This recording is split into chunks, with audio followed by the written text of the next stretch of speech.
Nous allons faire une dictée caviardée. Je te rappelle, le texte sera affiché. Je vais le dicter. Il faudra remplacer les tâches par la bonne orthographe des mots. Attention à bien accorder le verbe avec son sujet. Pour faire cette dictée, tu auras besoin du matériel suivant. Un cahier ou une feuille pour écrire dessus la dictée, un stylo. Maintenant, tu peux mettre la vidéo sur pause et aller chercher ce matériel. Je vais commencer à dicter. Aujourd'hui, virgule. Tu peux partir tôt.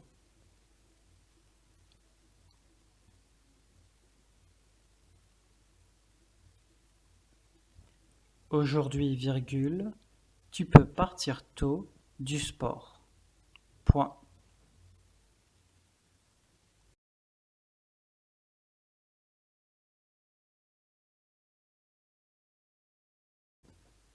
La seconde phrase. Tu fais vite ton sac.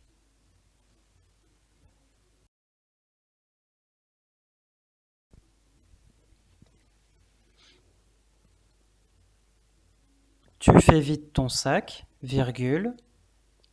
Ton père peut venir te chercher.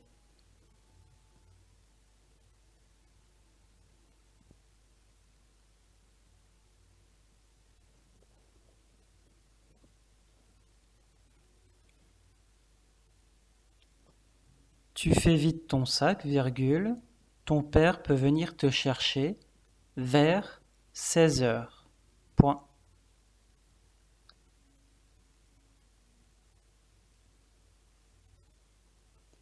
Vers 16 heures. Point.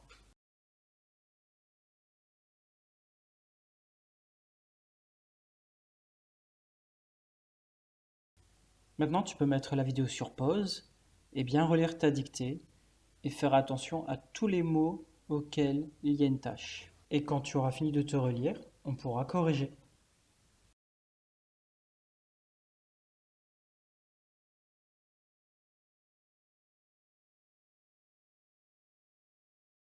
Aujourd'hui, tu peux partir tôt du sport.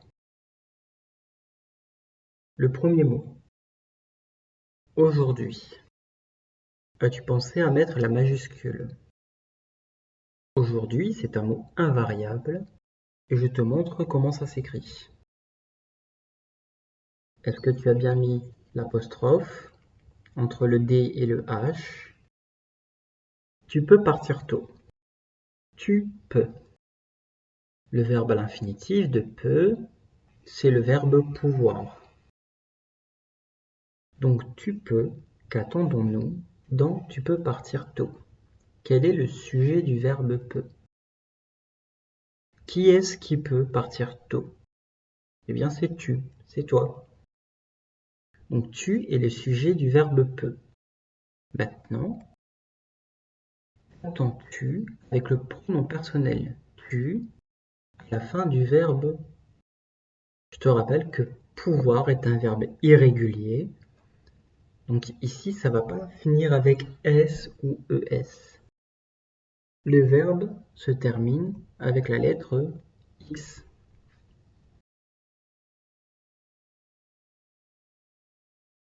Tu peux partir tôt du sport.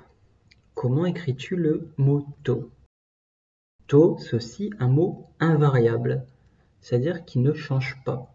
Tôt, il faut l'écrire ainsi, avec un accent circonflexe sur le O et un T muet à la fin. Un T muet, c'est-à-dire que c'est un T que tu n'entends pas. La deuxième phrase. Tu fais vite ton sac. Quel est le sujet de cette phrase? Qui est-ce qui fait vite son sac? Eh bien c'est toi, avec le pronom personnel tu. Donc tu est le sujet. Et que fais-tu? Il fait son sac. Donc fait est le verbe. Je te rappelle, l'infinitif de ce verbe, c'est le verbe faire. Alors, le sujet c'est tu. Comment vas-tu conjuguer le verbe faire avec ce pronom personnel? Qu'attends-tu avec ce pronom à la fin des verbes? Le verbe faire est irrégulier, mais ici, contrairement au verbe pouvoir, on va attendre un S. Tu fais, c'est AIS à la fin. Tu fais vite ton sac. Comment écris-tu le mot vite? Je te rappelle, vite, c'est un mot invariable qui s'écrit toujours de la même façon. V-I-T-E. Tu fais vite ton sac, virgule, ton père peut venir te chercher. Quel est le sujet de cette partie de cette phrase? Eh bien, tu te poses la question, qui est-ce qui peut venir te chercher? C'est ton père. Donc, ton père, c'est le sujet. Et quel est le verbe? Que fait ton père?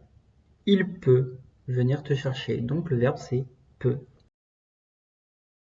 Donc, on va se poser la question, que va-t-on mettre à la fin de ce verbe peut? Je te rappelle, c'est le verbe pouvoir à l'infinitif avec le sujet de ton père. Eh bien, il faut te poser la question, par quel pronom personnel je peux remplacer ton père? Déjà, je me pose la question du genre. Est-ce que c'est féminin ou masculin, le mot père? On peut dire un père, alors c'est masculin. Donc on va chercher un pronom personnel qui est masculin. Puis on va se demander, ton père, est-ce que c'est au singulier ou au pluriel? Ici, il n'y a qu'un père. Donc, il faut chercher un pronom au singulier. Eh bien, un pronom qui est au singulier et qui est masculin, c'est il. Et qu'attends-tu à la fin des verbes avec il? On sait qu'avec les verbes du premier groupe, c'est-à-dire ceux qui finissent en ER, on attend un E, mais ici c'est un verbe irrégulier, on attend un T.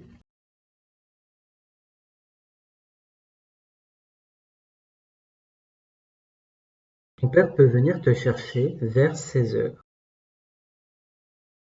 Comment écris-tu le mot vers? Je te donne un autre exemple. Vers là-bas, il y a une forêt. Ou il avance vers toi.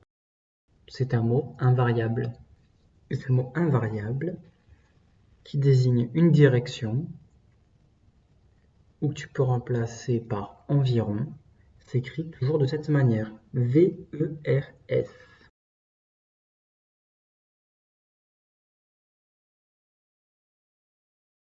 Je te remets les tâches sur la dictée et tu peux recommencer à faire toute la dictée en réfléchissant bien aux accords sujet-verbe et à l'orthographe des mots invariables.